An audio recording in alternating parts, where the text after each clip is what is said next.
होते रहना है ना। तो नष्ट E इक्वेशन क्या cell है? is equal to E cell not. हाँ, ई सेल नोट। इस पे हमें ज्यादा वो भी पढ़ना है अभी इसके बारे में, है ना। हाँ, E cell is equal to क्या था बेटा? Is equal to हाँ बोलो, क्या था?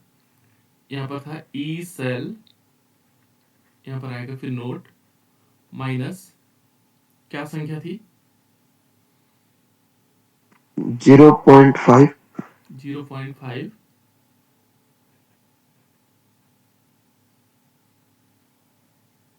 591 अपॉन एन, ऐसा था कि जी 0.0591 था, 0.0591. ऐसा था ना बेटा। तो इस पर जीरो हमें एक याद रखना, 0.0591 है ना, इस टाइप से, ठीक है। और इज इक्वल टू फिर क्या आएगा? फिर क्या था? ऑक्सीकरण और अपचयन. हाँ, लॉग भी आएगा इसमें, है ना, लॉग। और यहाँ पर जो ऑक्सीकरण होगा और अपचयन होगा, ठीक है। जो हमारे पास, मान लीजिए आपके पास एक सेल अभिक्रिया आती है, और उस सेल अभिक्रिया के लिए आपको नष्ट इक्वेशन लिखनी है ना। एक सेल अभिक्रिया है, मान लीजिए हमारे पास ये है Zn, है ना, और प्लस Cu2 पॉजिटिव, और इक्वल एक एक्वस का चिन्ह लगा हुआ है, ठीक है। और इज इक्वल टू यहाँ पर आएगा Zn2 पॉजिटिव और एक्वस, ठीक है, और प्लस Cu। इस सेल अभिक्रिया के लिए नष्ट इक्वेशन लिखे, तो लिख लोगे? कितने बच्चे हैं बेटा जो लिख सकते हैं इसको, नष्ट इक्वेशन लिख सकते हैं? इस सेल अभिक्रिया के लिए नष्ट इक्वेशन लिखनी है, केवल एस नो बता दो तब भी चल जाएगा। बता सकते हो? कौन कौन बता सकता है? हैंड्स रेज कर दो तो पता लग जाएगा।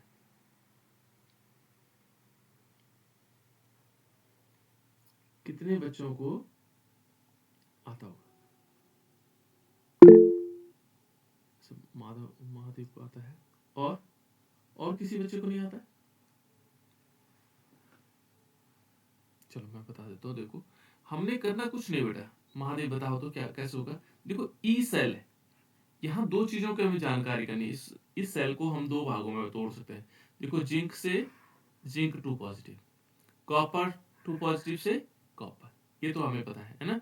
तो हम क्या करेंगे, यहाँ पर हमने ले जिंक, और जिंक से जिंक 2 पॉजिटिव हुआ, और इसने क्या किया, 2 इलेक्ट्रॉन त्यागे होंगे। इसका मतलब इसमें क्या हुआ, कौन सी प्रोसेस हुई बेटा?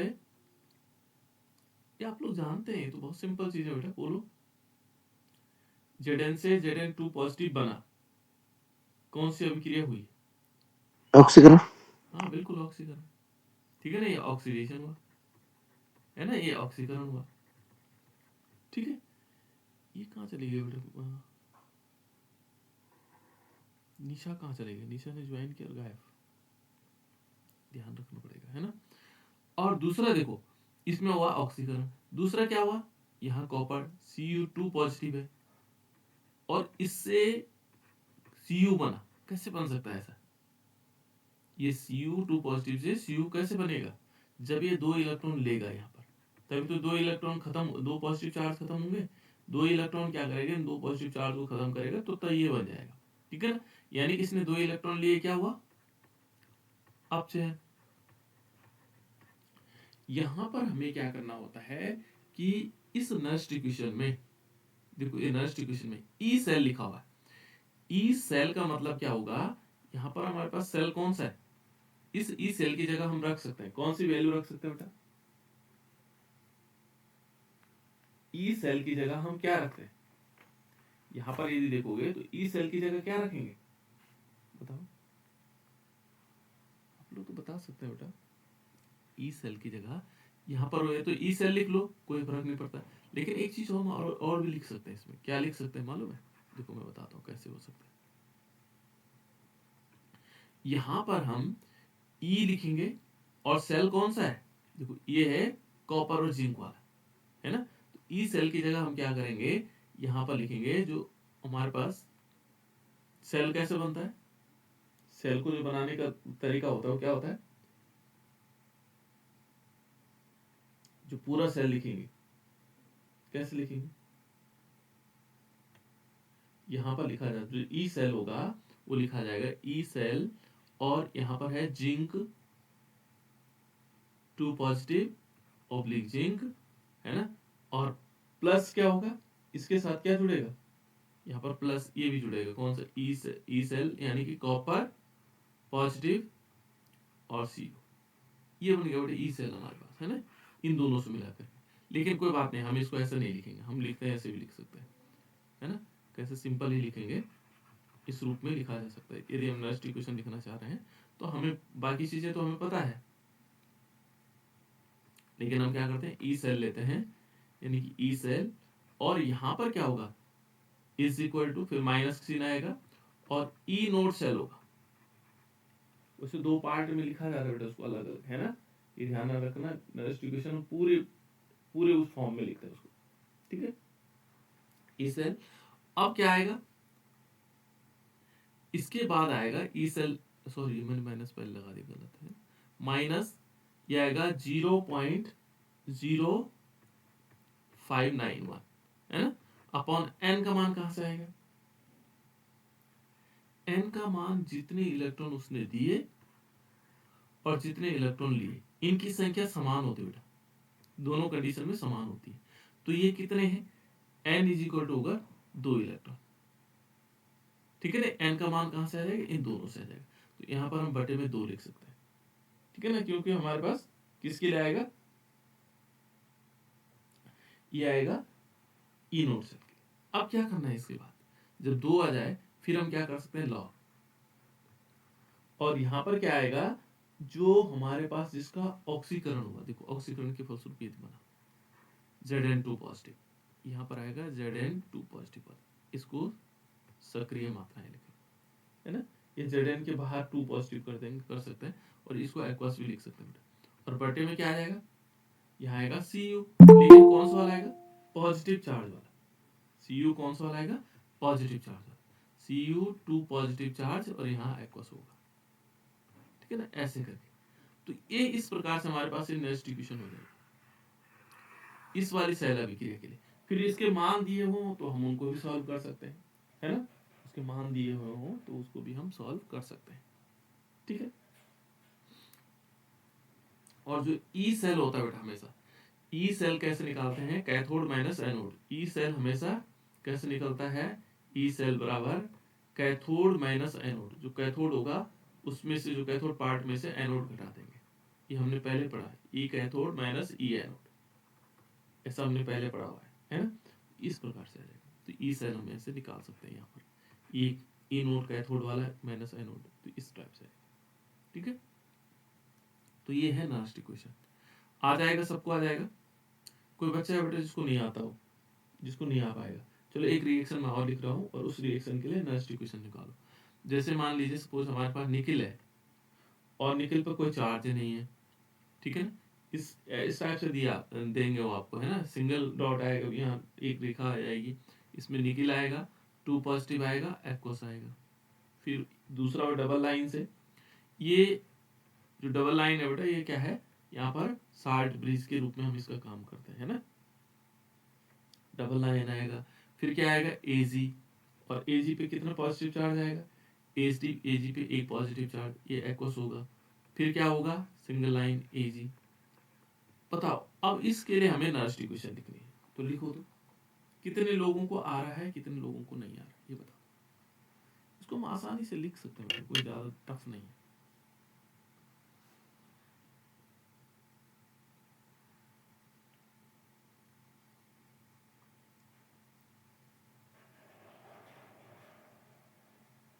निकालो बेटा,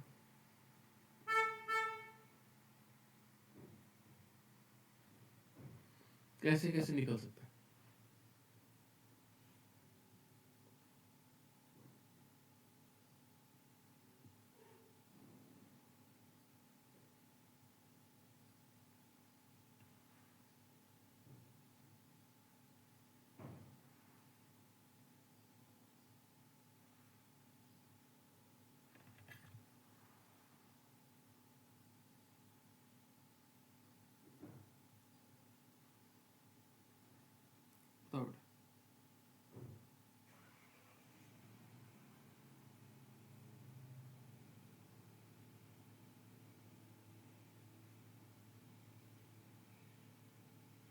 बता दो जल्दी।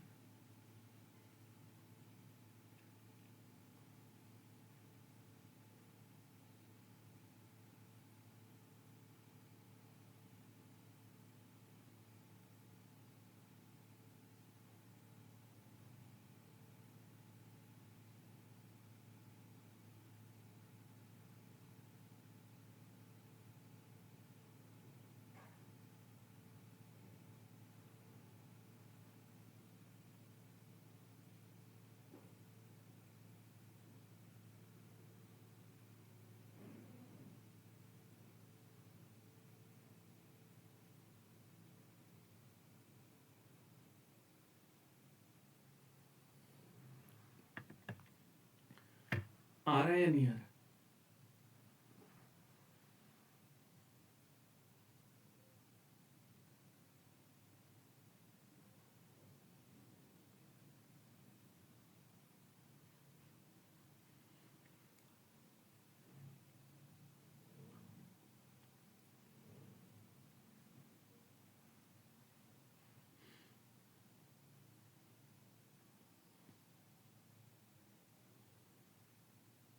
जल्दी करो बेटा जल्दी।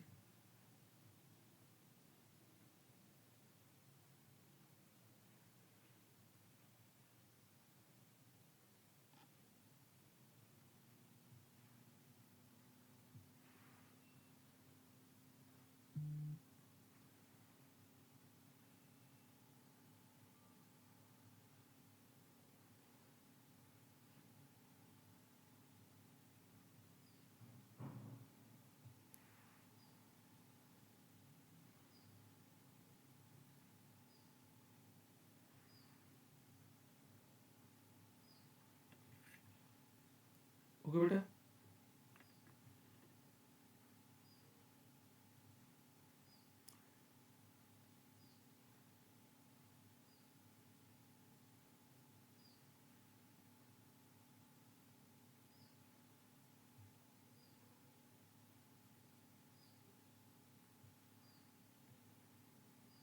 कितने लोगों को आ गया?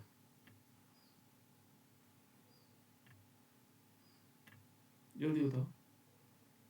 ये तो आ जाना चाहिए बेटा, ये तो बहुत सिंपल है।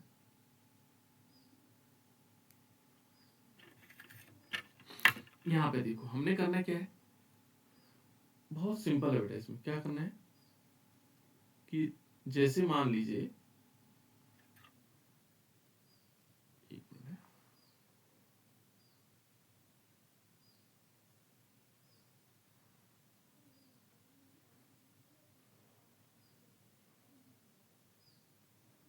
जैसे मान लीजिए इसमें दो पार्ट है, इसको हम सीधे यहीं से लिख सकते हैं। अब हमें समझ में आ रहा है, यहाँ निकल से निकल पॉजिटिव बना और एजी से ये बना। इसका मतलब इसमें ऑक्सीडेशन हो रहा है क्योंकि निकल से निकल टू पॉजिटिव हुआ, यहाँ रिडक्शन हो रहा है। अब हम इसको लिख सकते हैं बेटा, बहुत आसानी से लिखा जा सकता है। लेकिन हमें क्या करना होगा, यहाँ दो लिखने पड़ेंगे क्योंकि इलेक्ट्रॉन बैलेंस करनी है। यहाँ एक है यहाँ दो है, तो इसको बैलेंस करने के लिए हमें दो करना पड़ेगा, दो इजी करना पड़ेगा। बस इतना अंतर है, बाकी कुछ नहीं।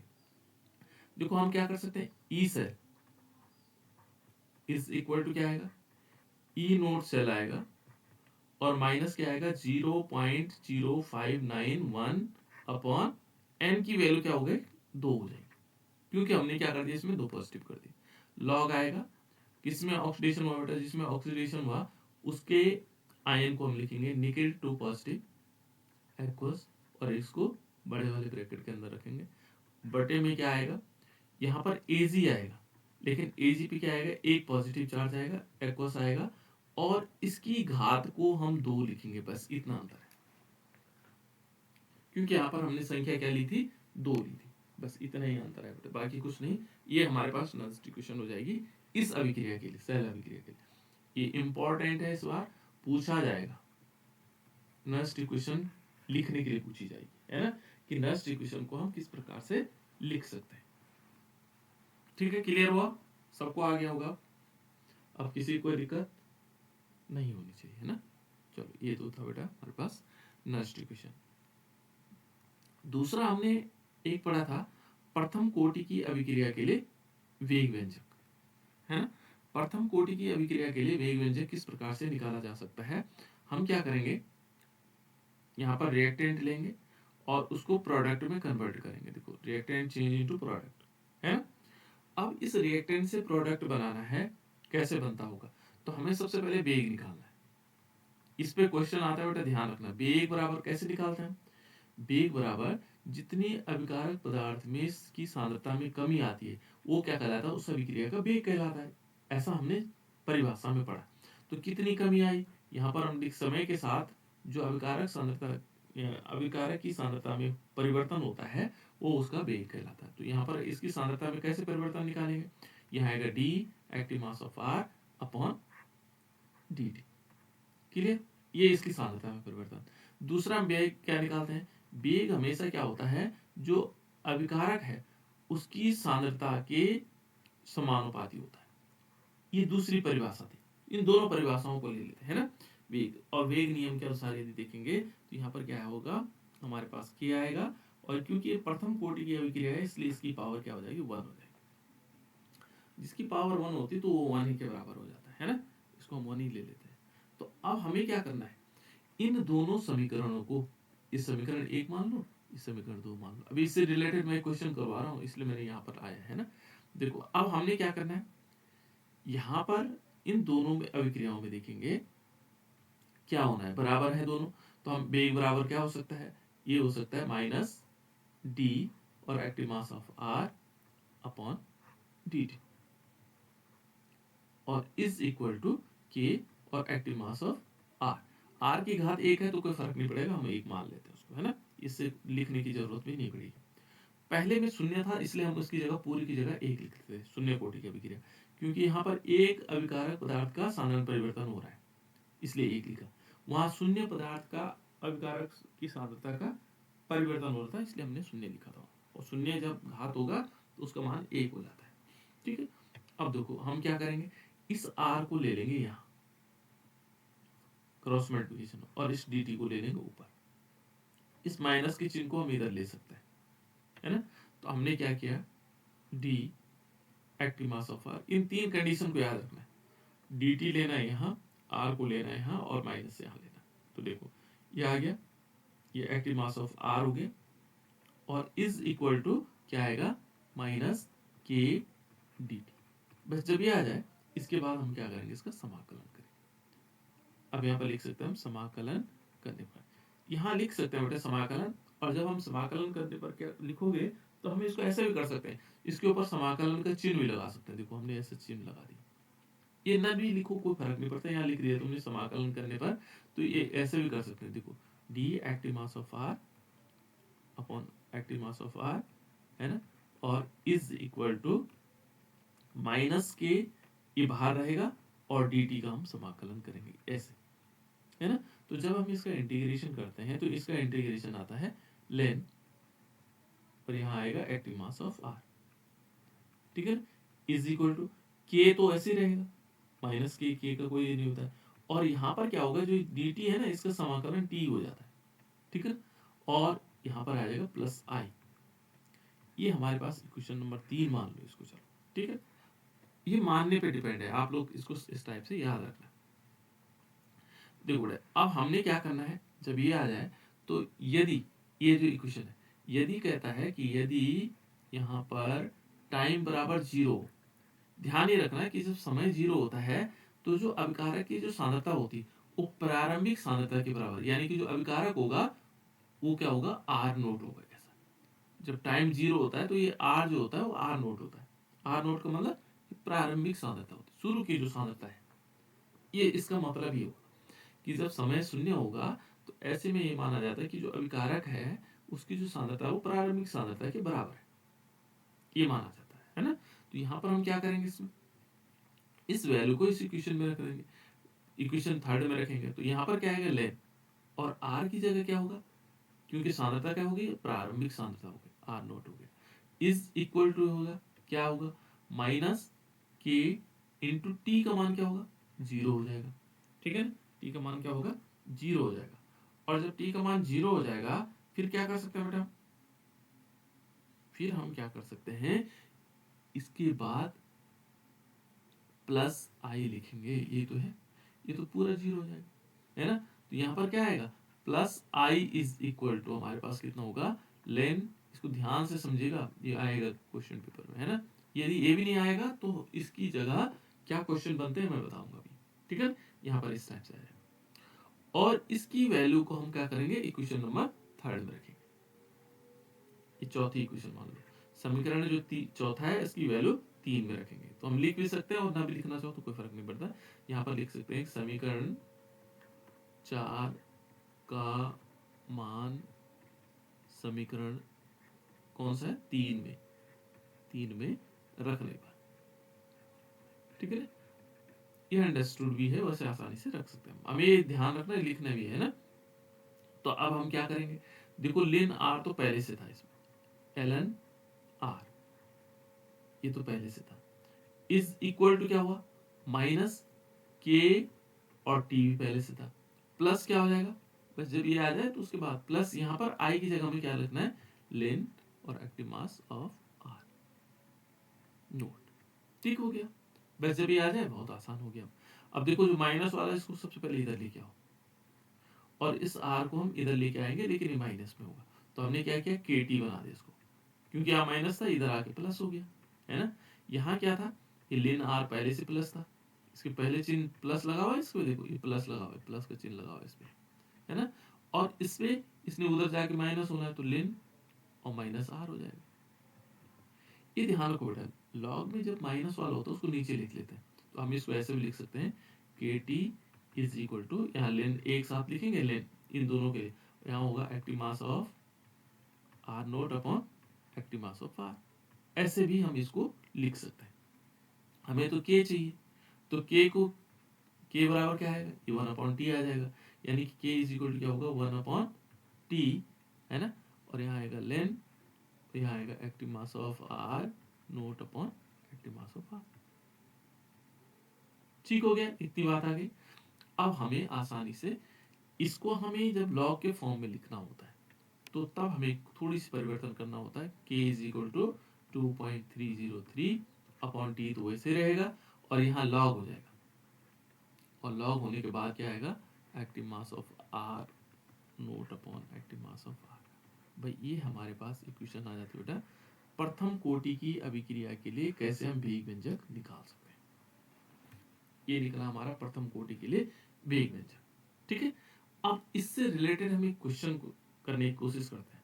इससे हम क्या निकालेंगे, एक और भी निकाल सकते हैं। क्या निकाल सकते हैं मालूम है, क्या निकाल सकते हैं अर्धायुकाल, प्रथम कोटि की अभिक्रिया के लिए अर्धायुकाल। तो ये इक्वेशन याद रहेगा आपको, इस इक्वेशन को लेना। मान लीजिए क्वेश्चन आता है कि अर्धायुकाल ज्ञात कीजिए, अब आप समझ रहे होंगे मैं इसको कितना इतना ज्यादा महत्व क्यों दे रहा हूँ, है ना।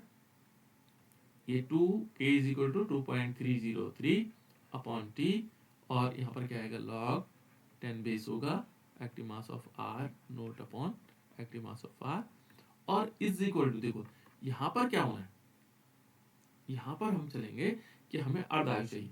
तो अर्धायु काल कैसे निकालते हैं कि यदि टाइम बराबर क्या होगा, अर्धायु टाइम बराबर क्या होना है टी हाफ, टी हाफ होगा, और जो आर होगा वो आर क्या होगा, ये आर होगा जो हमारे पास आर नोट होगा, जो प्रारंभिक सांद्रता होगी उसको होगा R by two, R naught by two, है ना। ये आर बराबर हो जाएगा, जो अभिकारक की सांद्रता प्रारंभिक सांद्रता का आधा होना है, बस इतना ही रखना याद, आर बराबर क्या होगा आर नोट बाई टू। तो बस ये वैल्यू रखने हमने, के इज इक्वल टू क्या आएगा, ये आएगा 2.303 अपॉन टी की जगह क्या आएगा टी हाफ हो जाएगा, है ना। और यहाँ पर हम क्या करेंगे लॉग 10 बेस है और ये active mass of R naught है अपॉन क्या आ जाएगा, इसकी जगह आर नोट बाई टू लिखेंगे, आर नोट बाई टू। अब ये दो ऊपर चले जाएंगे, आर से आर कैंसिल हो जाएगा, 10 की घात 2 हो जाएगा। तो यहाँ पर क्या है हमारे पास, इस टी को हम इधर ले लेते हैं, है ना। और यह आएगा T half is equal to, क्योंकि हमें अर्धायु काल निकालना है, 2.303 बटे के आ जाएगा और लॉग 10 की पावर 2 हो जाएगा, और 2 इसकी वैल्यू कितनी होती है 0.3010, ठीक है ना। तो इसकी वैल्यू हमारे पास इस पूरे की वैल्यू इतनी होती है, ये याद रखना होगा आपको। तो हम क्या करेंगे 2.303 अपॉन क्या आएगा के, और यहाँ पर इंटू 0.3010, है ना। ये टी हाफ हो जाएगा, और ये बराबर यदि हम कैलकुलेट करेंगे तो ये आता है 0.693 अपॉन के। बस ये हमारे पास T half is equal to कितना आ जाएगा, टी हाफ बराबर 0.693 अपॉन के, ये वैल्यू आ जाएगा। बस ये हमारे पास आंसर हो जाएगा। क्लियर? तो ये हमारे पास अर्धायुकाल निकाल सकते हैं। इसके बाद कुछ चीजें हम भूल भी रहे होंगे, पता है?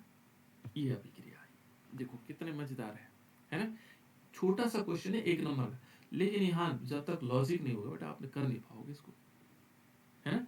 यहाँ पर हमें थोड़ा समझना, जब तक आपने समझा नहीं होगा, भले क्या है 1 नंबर का क्वेश्चन है, बहुत सिंपल आंसर है ना? यहाँ पर देखो कितना आंसर होगा, पर ये आंसर तभी निकाल पाओगे या तो तुक्का लगेगा, है ना? या तो आप लोग तुक्का लगाओगे या फिर समझ करके करोगे, दो ही चीजें। तो तुक्का लगने इसमें सरल, यदि आपने समझा नहीं होगा तो नहीं कर पाओगे। देखो यहाँ पर दो चीजें दिखी हुई, क्वेश्चन को पहले समझो। देखो अभिक्रिया ए बी, ए से बी में, ये ए था और ये बी में कन्वर्ट हुआ, ऐसे तो ये अभिकारक है, ये उत्पाद है। ये कह रहा है देखो अभिकारक की सांद्रता को 4 गुना वृद्धि करने पर, इसकी जो सांद्रता है उसको 4 गुना करने पर, वृद्धि करने पर अभिक्रिया की दर 2 गुना हो जाती है। जो रेट है, रेट ऑफ रिएक्शंस, वो कितना हो जाता है, 2 गुना हो जाता है। दो चीजें समझनी, इसको 4 गुना बढ़ाएंगे तो उसका जो रेट ऑफ रिएक्शन क्या होगा, 2 गुना होगा।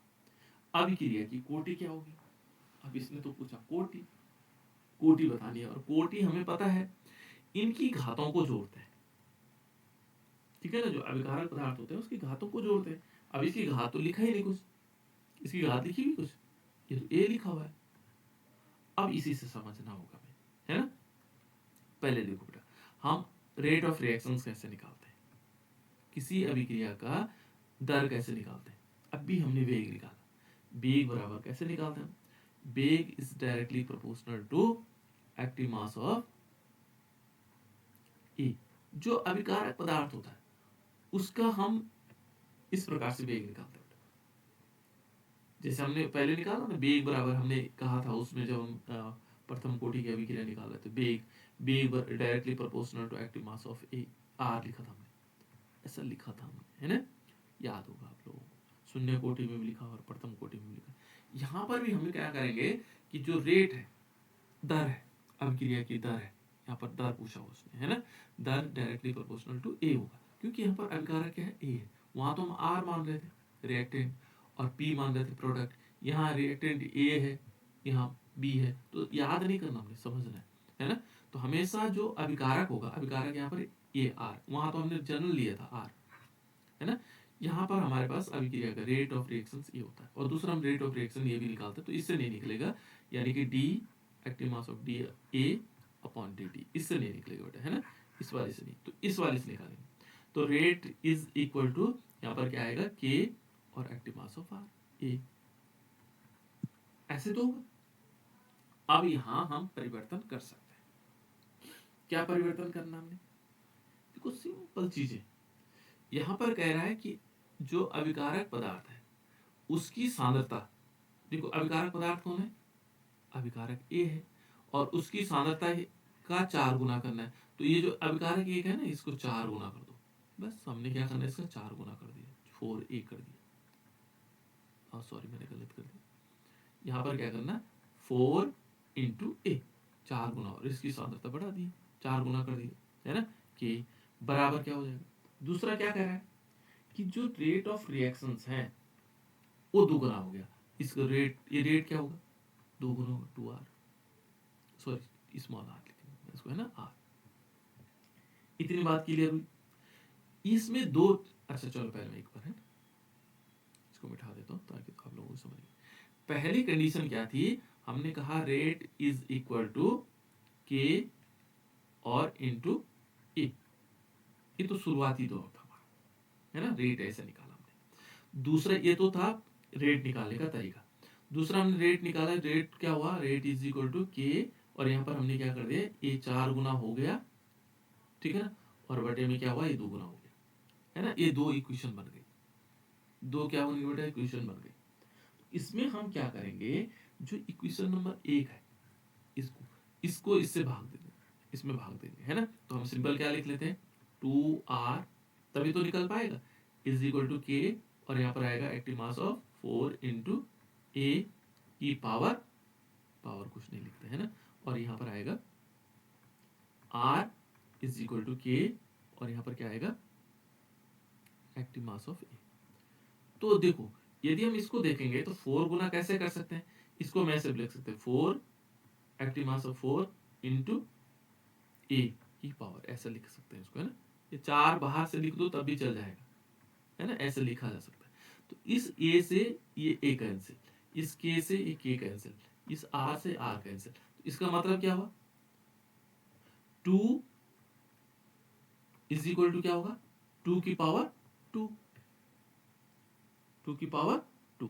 इस 4 को हम ऐसे भी लिख सकते थे बेटे, देखो 2 की पावर 2 हो जाएगा।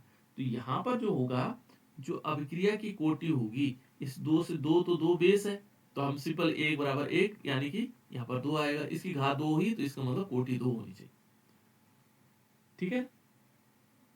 ऐसे तो होगा, लेकिन ऐसा नहीं होगा, ठीक है। अब बताते हैं, क्योंकि n बराबर क्या है हमारे पास, ये क्या है 1, ये जो 2 की पावर 2 आई ना, ये n की वैल्यू आई, यानी कि यहाँ पर हम 2n लिख सकते हैं, इसको क्या लिख सकते हैं 2n, है ना। तो यानी कि इसकी पावर 1 हुई, इसकी पावर 1 है, और इसकी पावर 2, देखो यहाँ ऐसे काउंट कर हमने, 2 की पावर 1 इज इक्वल टू 2 की पावर 2n, 2 गुना हुआ ना n को हम क्या मानते हैं, इसकी कोटि मानते हैं। तो यहाँ पर हमारे पास क्या हुआ, 1 बराबर क्या है 2n आया, तो n बराबर क्या होगा 1/2, ठीक है ना। तो ये हमारे पास अर्ध अभिक्रिया होगी, है ना, इसकी कोटि 1/2। थोड़ा सा अंतर है यहाँ पे समझने, मुझे लग रहा है समझ गए होंगे। यहाँ पर यहाँ तक तो समझ में आ गया था, यहाँ तक समझ में आ गया था बेटा, यहाँ पे थोड़ा सा कंफ्यूजन हुआ होगा आप लोगों को, है ना, मुझे जहाँ तक लगता है। यहाँ तक समझ में आ गया था, यहाँ तक समझ में आ गया था बेटा, 2 रिएक्शन हमने बनाई और इसको ऐसे लिखा, ये समझ में आ गया था यहाँ तक, हाँ ना तो बोलो, मुझे कैसे पता लगेगा। यहाँ तक समझ में आ गया था, इसके बाद हम इसको ऐसे लिख लो, 2r इज इक्वल टू, यहाँ पर क्या लिखेंगे k, और ये इस 2, ये जो 4 है ना, इसको हम लिख सकते हैं 2a की पावर 2, ऐसे लिख सकते हैं, तभी तो 4 होगा, 2 दूनी 4 हो जाएगा, है ना। तो इसको हम ऐसे लिख सकते हैं, ठीक है ना, 2a की पावर 2। तो अब इस 2a की पावर 2 ये n के बराबर होती है बेटे वैल्यू, है ना, और बटे में हम क्या कर सकते हैं, इसमें r इज इक्वल टू, यहाँ पर k आएगा और इस एक्टिव मास ऑफ ए से ए तो कैंसिल हो जाएगा, 2 की पावर 2 हो जाएगा। तो यहाँ पर ये ध्यान रखना, बाकी सारी चीजें कैंसिल हो जाती हैं। तो यहाँ 2 बराबर क्या आएगा 2 की पावर 2, और n बराबर इसको हम क्या मान सकते हैं 2n, ये घात जो है हमेशा क्या होगी n के रूप में होगी, क्योंकि हम n के रूप में दिखाते हैं। तो 2n इज इक्वल टू 1, तो n इज इक्वल टू क्या आएगा 1/2 आ जाएगा। ये अर्ध कोटि की अभिक्रिया है, ये वाली रिएक्शन, ठीक है। थोड़ा सा टफ है घुमा फिरा करके, लेकिन ये 2-3 बार करोगे तो आप लोगों को समझ में आ जाएगा, और इससे रिलेटेड क्वेश्चन भी कर लोगे, ठीक है। ये 1 नंबर का क्वेश्चन था, ये हमारा आंसर होगा, है ना। बिलियन को अपचयित नहीं करता। चलो इससे पहले हम क्या करते हैं, थोड़ा सा रिएक्शन हमने 2-3 दिन से और रिएक्शन डिवीजन नहीं की, वो 5-6 रिएक्शन हमारी बच गई थी। कौन सी थी बेटा, स्टिकर अभिक्रिया। क्या था बेटा स्टिकर अभिक्रिया, क्योंकि हमने जो हमारे पास वो परफेक्ट हो, वो हमें पूरी तरह याद हो, क्या होता है स्टिकर अभिक्रिया, क्या होती है। नमन आश्विन बैठा है तेरे साथ,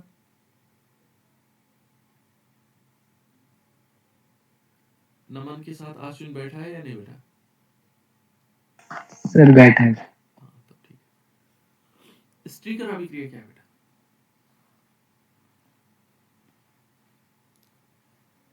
यहाँ पर क्या करता है स्टिकर अभिक्रिया, महादेव बताएगा, क्यों महादेव ही बोलता है, क्या है बेटा बताओ,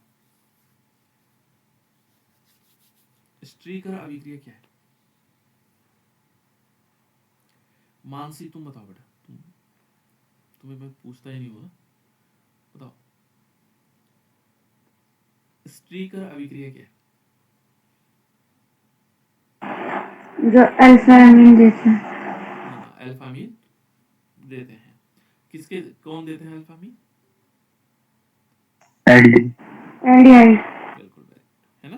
तो हमें एल्डिहाइड जब क्या देते हैं, अल्फा अमीन्स देते हैं, तो उसको हम बोलते हैं स्ट्रीकर्स अभिक्रिया, है ना। स्ट्रीकर्स हम क्या करेंगे, यहाँ पर लेंगे एल्डिहाइड यानी कि CH3CHO, किसकी अभिक्रिया करवाएंगे, यहाँ पर करवाएंगे NH4Cl प्लस किसकी रिएक्शन करवाएंगे बेटा, और जल्दी बोलो, NaCl। हाँ बिल्कुल NaCl, ठीक है ना। और इससे जो पहला हमारे पास क्या बनता है, कंपाउंड बनता है, वो बनता है CH3CH और यहाँ पर आएगा NH2, ठीक है। और यहाँ आएगा Cl और प्लस NaCl निकल जाएगा, NaCl निकलेगा और कुछ निकलेगा, H2O भी निकलेगा, ठीक है। फिर क्या करते हैं हम इसका, फिर क्या करते हैं बेटा इसमें, जल्दी बोलो। H2O के साथ अभिक्रिया करते हैं। बिल्कुल, वेरी गुड। यहाँ पर CH लेंगे, यहाँ NH2 आएगा, है ना, और यहाँ Cn होगा। हम इस पर H2O की रिएक्शन करवाते हैं वाटर मॉलिक्यूल की, और ये क्या बना देता है, ये हमारे पास अल्फा अमीनो बना देता है, CH3CH और यहाँ पर आएगा NH2 और यहाँ आएगा COOH और प्लस इसमें क्या होगा, क्या निकलेगा, अमोनिया निकल जाएगा, है ना। 2 मॉलिक्यूल H2O ले लेंगे तो अमोनिया गैस निकलेगी। और ये क्या बना हमारे पास, अल्फा अमीनो एसिड्स। ज्वाइट्राइन क्या है बेटा, यहाँ पर ज्वाइट्राइन जल्दी से बताओ, ज्वाइट्राइन क्या है, CH3, यहाँ पर NH3 पॉजिटिव हो जाएगा और COO नेगेटिव हो जाएगी, ये हमारे पास ज्वाइट्राइन है। क्लियर, इतनी बात हो गई। दूसरी अभिक्रिया कौन सी थी, ये बीच बीच में पूछता रहूंगा मैं, ऐसे चलते रहेंगे। उल्मान रिएक्शन। हाँ उल्मान रिएक्शन। बिल्कुल, उल्मान रिएक्शन। उल्मान रिएक्शन में क्या था बेटा, उल्मान अभिक्रिया में क्या था, 2 आइडोबेंजीन और ACO प्लस। बिल्कुल, वेरी गुड।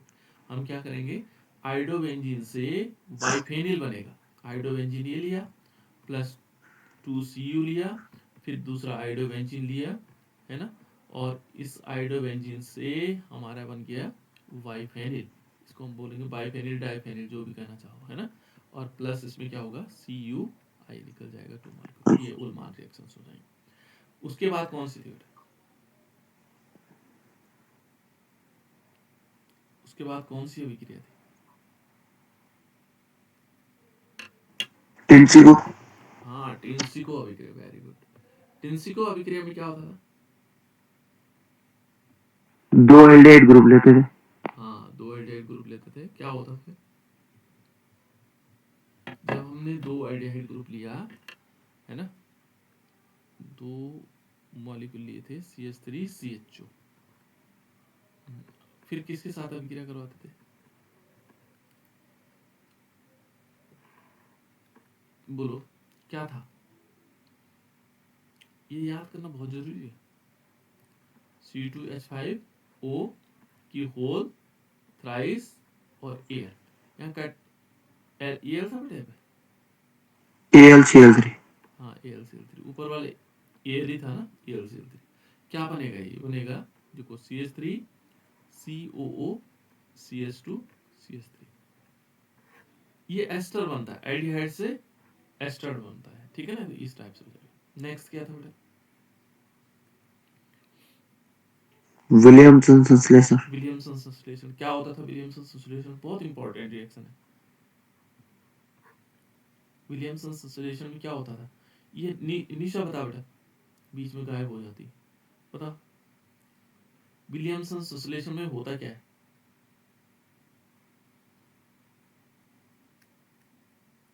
वंशज,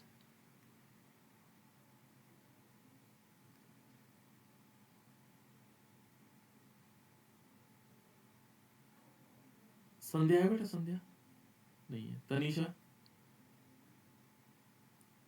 तनीषा बताओ बेटा,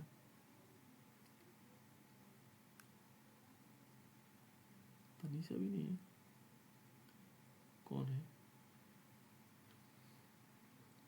चलो देखो यहाँ पर हमने क्या करना है, आश्विन बताएगा।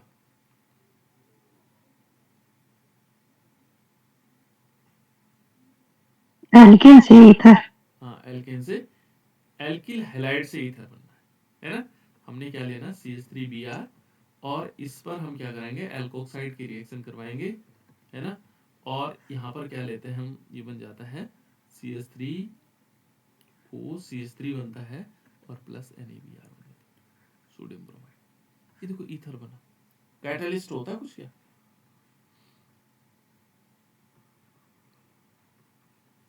CH3 CH2Br ले सकते हैं। यहाँ पर हम क्या ले सकते हैं, CH3 CH2ONa ले सकते हैं, सोडियम एथॉक्साइड ले सकते हैं, और ये बना देगा डाई एथिल ईथर में बन सकता है, CH3 CH2O CH2 CH3 die ethyl ether, plus क्या होगा, सोडियम ब्रोमाइड बन जाएगा इस प्रकार से। ठीक है, यहाँ पर हम कौन सा ईथर बना सकते हैं, एरोमेटिक ईथर भी बन सकता है। देखो हम क्या लेंगे, यहाँ पर सोडियम फिनॉक्साइड लेंगे ONa, और प्लस यहाँ पर लेंगे CH3Br, और ये क्या बना देगा, एनिसोल बना देता है। एनिसोल एक प्रकार का ईथर है, CH3, और प्लस इसमें क्या होगा, NaBr, सोडियम ब्रोमाइड हो जाएगा। इस प्रकार से ये एनिसोल बना, क्या बना, एनिसोल। ठीक है ना, एनिसोल बन जाता है। तो ये सारे के सारे आ जाते हैं। उसके बाद कौन सी थी रिएक्शन, वुड्स। ऊर्ज रिएक्शन में क्या था, एल्किल हाइलाइट से एल्केन। बिल्कुल जैसे हमारे पास एल्किल हैलाइड लेंगे, CH3Br लिया, और किसकी रिएक्शन करवानी बेटा, 2Na की रिएक्शन करवानी थी। हमने CH3Br लिया, और यहाँ पर क्या बन जाएंगे, 2NaBr बन जाता है, और ये बन जाता है CH3 single bond, CH3 plus 2NaBr, sodium bromide, है ना। ऐसे अन्य भी कर सकते हैं, अन्य रिएक्शन भी लिख सकते हैं। उसके बाद फिटिक रिएक्शन था। फिटिक में क्या था अंकित, फिटिक रिएक्शन में क्या था बेटा, फिटिक अभिक्रिया में क्या था, फिटिक अभिक्रिया में था जब हम दो एरोमेटिक कंपाउंड्स लेते हैं, एरोमेटिक बेंजीन, है ना, ये जैसे ब्रोमो बेंजीन ले लिया, 2Na लिया, ठीक है ना, यहाँ पर एरोमेटिक कंपाउंड ले सकते हैं, है ना। और ये क्या हो जाएगा, ये भी बाइफेनिल बना देगा। ये तो था फिटिक रिएक्शन, कि ऊर्ज फिटिक था हमारे पास, ऊर्ज फिटिक था बेटा, कि फिटिक था केवल, वुड्स फिटिंग। हाँ ऊर्ज फिटिक। अब ऊर्ज फिटिक में क्या होगा, एक ऊर्ज का ले लो, एक फिटिक का ले, ये फिटिक का ले लो, ये ऊर्ज का ले लो, है ना। यहाँ पर क्या करना हमने, ये ब्रोमो बेंजीन ये फिटिक ने दिया था, इस पर रिएक्शन, और प्लस 2Na कर दो, यहाँ पर फिर क्या लोग, ऊर्ज की रिएक्शन में जो कैटलिस्ट ये लिया था उन्होंने, तो यहाँ 2Na और ये बन जाएगा टॉरियम। बस हो गया ऊर्ज फिटिक का अभिक्रिया, बहुत सिंपल। यहाँ CH3 और 2Na। तीसरा क्या था, इसके बाद क्या था, वुल्फ किस्नर अभिक्रिया। हाँ वुल्फ किस्नर रिएक्शंस। क्या थी बेटा वुल्फ किस्नर रिएक्शंस, बहुत मजेदार रिएक्शन है। क्या था उसमें वुल्फ किस्नर रिएक्शंस में, कीटोन से एल्केन। बिल्कुल कीटोन से हमें एल्केन बनाना है। तो कीटोन मालूम क्या होता है, कीटोन जैसे माना हमने लिया CH3 ये क्या, इसका नाम क्या है बेटा, इसका नाम क्या था, CH3CO CH3 का नाम,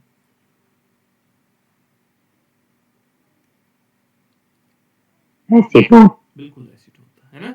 और एसीटोन पर हम किसकी रिएक्शन करवाते हैं, ये था NH2NH2। ये क्या है,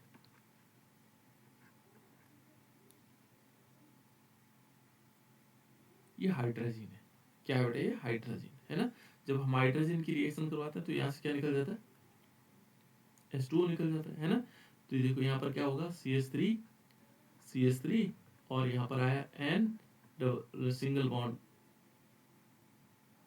C होगा पहले, सॉरी C, ये C है बेटा है ना, C, फिर डबल बॉन्ड से NH2 जुड़ा, फिर क्या निकला इसमें से, H2O निकल गया।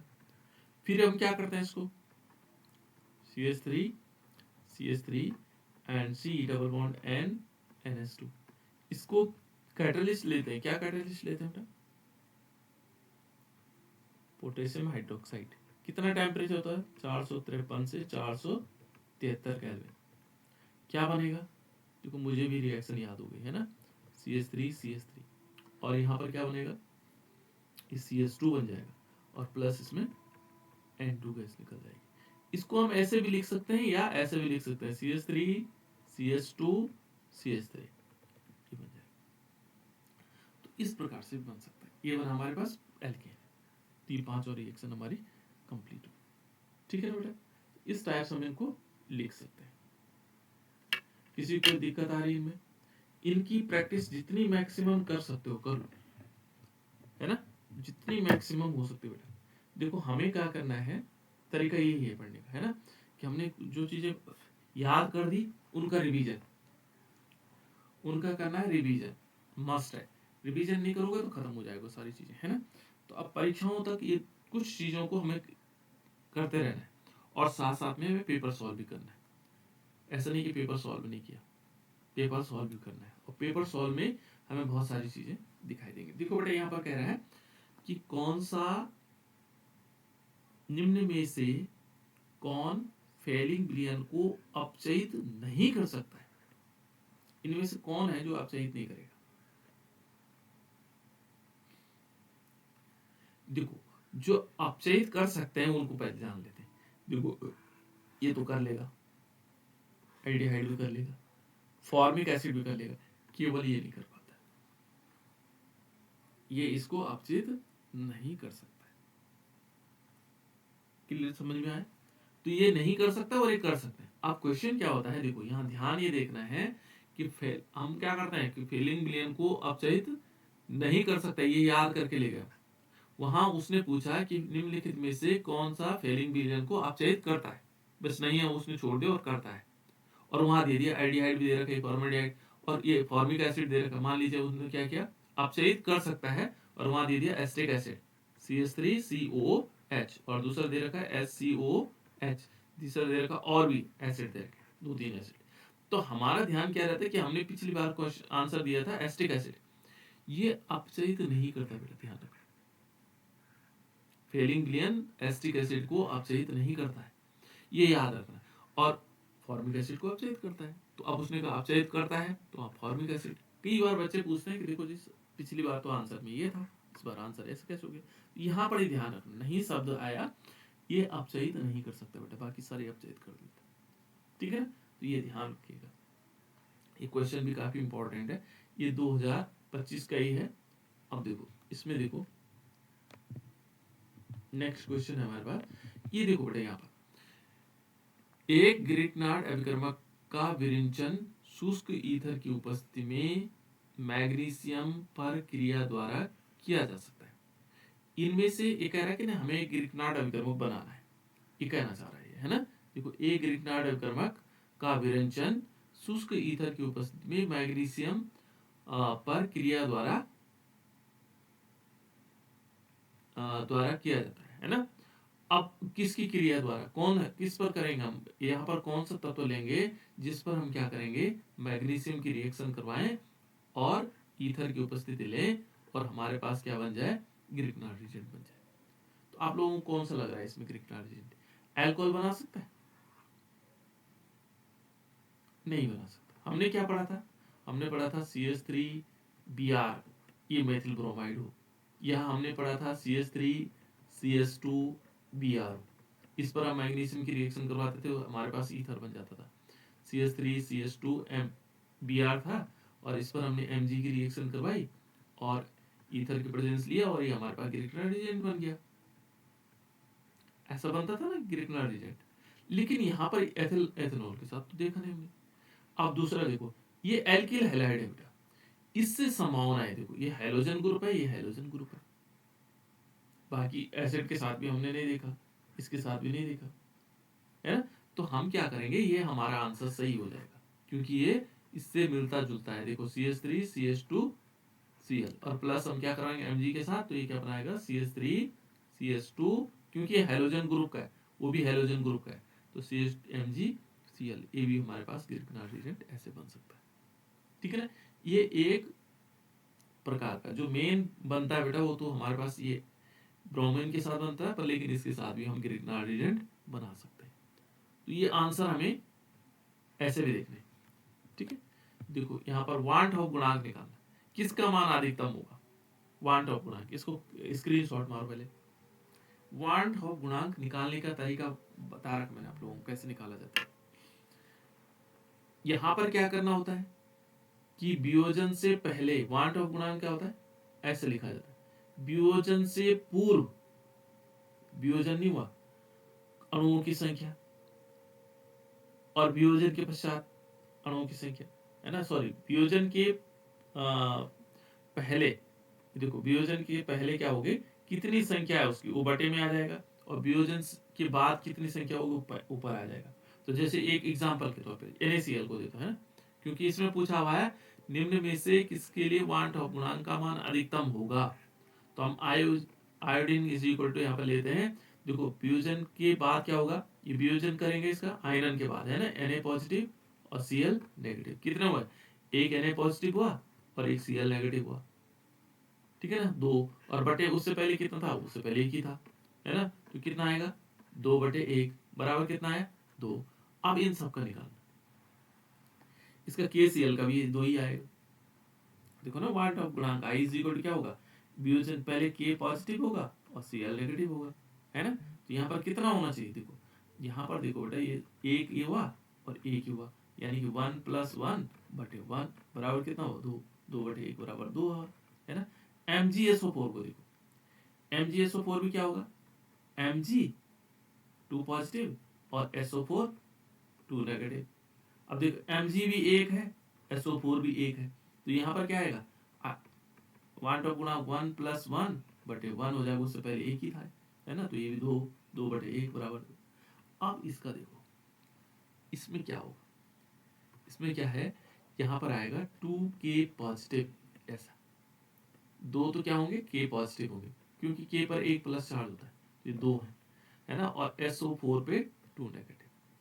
अब एक और यहाँ पर क्या होना चाहिए, देखो I is equal to van't Hoff गुणांक बराबर क्या होगा, ये कितने हैं बेटा, ये तो 2 है, इससे पहले लिखा हुआ ना 2, ये 2 हो गए, और बाकियों में किसी में नहीं लिखा ऐसा, और SO4 कितना है, वो 1 ही है ना, और बटे में क्या कर देंगे, उससे पहले क्या थे 1 ही था, तो बटे में 1 बराबर कितना आया 3/1 बराबर कितना है 3। सबसे ज्यादा कौन सा है, अधिकतम मान किसका है, ये ऐसे निकालना वांट ऑफ गुणांक, वियोजन करके उनको वांट ऑफ गुणांक हमें निकालने हैं, तो ये आना चाहिए हमें, है ना, ये याद नहीं करना, आना चाहिए कि इसकी वियोजन, पहले इनका वियोजन करो। वियोजन का तरीका ये होता है, देखो सोडियम इसमें 2K पॉजिटिव होगा और SO4 नेगेटिव 1, ऐसा, इसमें Na पॉजिटिव होता है, इनका वियोजन सीखना आपको, Cl नेगेटिव, यहाँ पर Mg होता है लेकिन इसमें 2 पॉजिटिव चार्ज होता है, SO4 इसमें 2 नेगेटिव हो जाएगा, K पॉजिटिव और Cl नेगेटिव, ऐसे वियोजन होगा। बस तो सब देख लो, वियोजन के पश्चात कितना हुआ, ये 2 पोटेशियम हुए, बाकी किसी में 2 नहीं दिखाई दे रहा बेटा आगे। इससे पहले देखो 2 प्लस इससे, ये देखो इसके पहले कुछ नहीं है तो 1 हो जाएगा, बटे में कितना हो जाएगा, उससे पहले 1 ही था, तो 3/1 बराबर 3 हो गया। ऐसे आएगा तुम्हारे पास वांट ऑफ गुणांक, जरूरी नहीं ये इस टाइप का आएगा, वांट ऑफ गुणांक की परिभाषा आ सकती है, उसका सूत्र आ सकता है, उसको निकालने के लिए आ सकता है, ठीक है, तो निकालने के लिए उसने इस साल पूछा हुआ है, पर निकालना भी आना चाहिए हमें, है ना, अगले साल हो सकता है वो परिभाषा पूछे। देखो ये कह रहा है, देखो 1 डिग्री अमीन क्लोरोफॉर्म के मिश्रण को एथेनोलिक KOH के साथ गर्म करने पर प्राप्त होने वाले यौगिक, कौन सा यौगिक प्राप्त होगा, अभी आप लोग बताओ मुझे, ये क्वेश्चन में कई बार बता चुका हूं। प्राइमरी अमीन कौन होता है, बोलो बेटा, प्राइमरी अमीन का फॉर्मूला बताओ जल्दी से, फटाफट टाइम हो रहा है, प्राइमरी अमीन का फॉर्मूला बताओ, प्राइमरी अमीन का फॉर्मूला मैं लिख देता हूँ, CH3 और NH, सही है, अरे सही है प्राइमरी अमीन, बोलो बोलो बोलो, ठीक बोल रहा है, नमन के यहाँ से बोल रहा है, या तो आश्विन बोल रहा होगा या फिर नमन बोल रहा होगा, बताओ बेटा, बोलो। ये सेकंड गलत है। गलत है, हाँ वेरी गुड, ये 2 डिग्री अमीन है बेटा, तो 1 डिग्री अमीन कौन होगा, अच्छा ये होगा, मुझे ऐसा लगता है CH3 और इस पे N लगा के ये होगा। ये 3 डिग्री है सर, C3 CH2 हाँ NH2 हाँ, क्या होगा CH3 CH2 NH2। NH2। जहां पर NH2 लगा हो तो वो होता है प्राइमरी, और ये आप लोगों ने पढ़ा है, कई बार पढ़ा है। तो ये कह रहे हैं देखो ऐसे बोल सकते हैं CH3 NH2, ये भी हो सकता है, ये प्राइमरी मीन्स है। देखो प्राइमरी मीन्स लिया, उसके बाद क्लोरोफॉर्म लिया, अब याद आ रहा होगा क्या हुआ, CHCl3। फिर क्या करें, एल्कोहल एथेनोलिक KOH लिया, प्लस क्या लिया KOH लिया। कौन सी अभिक्रिया हो रही है, अरे तो आप लोगों ने कई बार पढ़ लिया बेटा, कौन सी अभिक्रिया हो रही है, कार्बिलैमिन। वेरी गुड, है ना, क्या सी हो रही कार्बिलैमिन अभिक्रिया, है ना, ये देखो 3 KOH। तो यहाँ पर क्या बनता है CH3 CH2 और NC बनता है, प्लस क्या बनता है 3 मॉलिक्यूल KCl निकलता है, प्लस 3 क्या हो जाता है H2O निकलता है। अब ये देखो इनको प्राइमरी अमीन्स क्लोरोफॉर्म के मिश्रण के साथ एथेनोलिक KOH के साथ गर्म करने पर प्राप्त होने वाला यौगिक कौन सा है, तो प्राप्त होने वाला हमारे पास ये है एथिल आइसोसाइनाइड, या एथिल ना होकर के इसकी जगह हम एल्किल लिख सकते हैं। एल्किल का मतलब कोई भी हो सकता है, मेथिल भी हो सकता है, एथिल भी हो सकता है, प्रोपिल भी हो सकता है। तो यहाँ पर क्या होगा एल्किल आइसोसाइनाइड। तो इसका आंसर कौन सा होगा, alkyl cyanide, amide, alkyl isocyanide, या इनमें से कोई नहीं, आंसर ये होगा। तो कार्बिल अमीन अभिक्रिया दो प्रकार से पूछी गई, पहले इस टाइप से, अभी इस टाइप से, है ना। तो हमें हर प्रकार से आनी चाहिए बेटा। देखो हमें क्या करना है, वहां पे लिखना है। जैसे तुम्हें समझ में नहीं आया ना, तो ये उसने लिखा प्राइमरी अमीन्स, तो लिखो CH3NH2। अच्छा क्लोरोफॉर्म, ये CHCl3। फिर उसके बाद KOH मिलाया इसने, तो फटाक से तुम्हारे दिमाग में आ जाएगा ये तो कार्बिल अमीन अभिक्रिया है। और ये गर्म करने पर क्या होगा, हमारे पास मालूम है CH3NC बनता है, आइसोसाइनाइड कंपाउंड बनता है। तो उसी इस आइसोसाइनाइड से पहचान जाओगे, एल्किल न भी रखोगे तो आइसोसाइनाइड कहीं नहीं लिखा हुआ। तो इस प्रकार से हम कर सकते हैं, राइट, ठीक है ना। तो इस टाइप से आ जाएगा। अच्छा इनमें देखो, निम्न में से प्रतिचुंबकीय आयन है, हमें प्रतिचुंबकीय ढूंढना है। प्रतिचुंबकीय का मतलब होता है जिसमें अयुग्मित डायमैग्नेट अयुग्मित इलेक्ट्रॉन होता है। प्रतिचुंबकीय मतलब डाय पैरामैग्नेटिक युग्मित, जिसमें युग्मित इलेक्ट्रॉन है, वो ढूंढना है जिसमें युग्मित इलेक्ट्रॉन। CO कोबाल्ट में 2 पॉजिटिव है, निकल में 2 पॉजिटिव है, जिंक में 2 पॉजिटिव है ना, ये सभी है। आंसर ये सभी भी दे रखा है। कितना मजेदार क्वेश्चन देना। तो हमें प्रत्येक को ढूंढना पड़ेगा।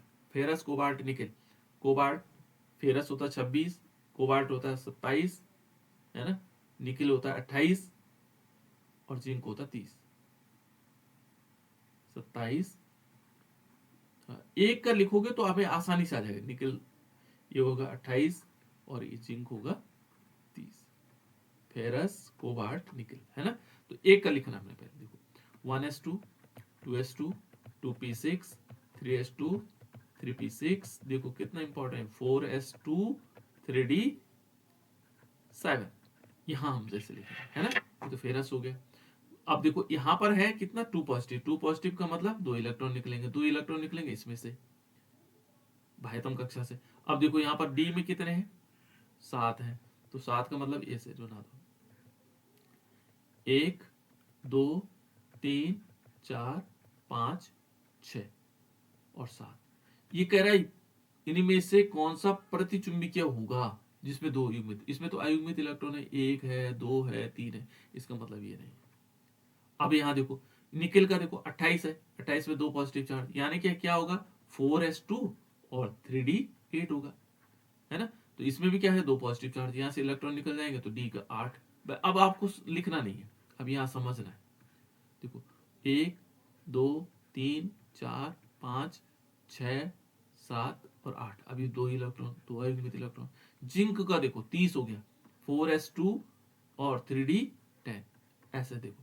डी में देखो ये यहां पर कितने हैं 10, अब 2 निकल गए, 2 इससे निकले तो 10 का किस में बचा, देखो 1 2 3 4 5 6 हो गया, 7 हो गया, 8 हो गया, 9 हो गया, 10 हो गया, इसमें पूरे।